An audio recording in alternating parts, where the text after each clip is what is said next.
দক্ষিণ সিটি কর্পোরেশনের উচ্ছেদের প্রতিবাদে ও ক্ষতিপূরণের দাবিতে গুলিস্তানের কদম ফোয়ারা এলাকায় মানববন্ধন করছেন ক্ষতিগ্রস্তরা। আর সেই মানববন্ধনে অংশ নিয়ে বক্তব্য রাখছেন ডিএসসিসির সাবেক মেয়র সাইদ খোকন। দর্শক, আমরা সরাসরি যাচ্ছি তার বক্তব্যে।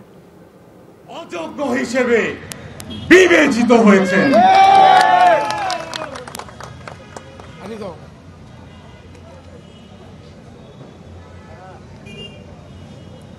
পরিশেষে আমি আবারও উচ্ছেদের মাধ্যমে যে সমস্ত ব্যবসায়ী ও কর্মচারী করোনার এই দুঃসময়ে নিঃস্ব হয়ে গেছেন, পথে বসে গেছেন, তাদের পুনর্বাসনের জন্য মাননীয় প্রধানমন্ত্রী শেখ হাসিনার কাছে আকুল আবেদন জানাচ্ছি।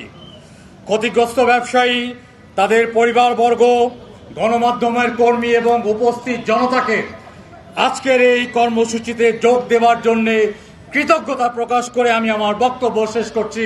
আল্লাহ হাফেজ। জয় বাংলা, জয় বঙ্গবন্ধু।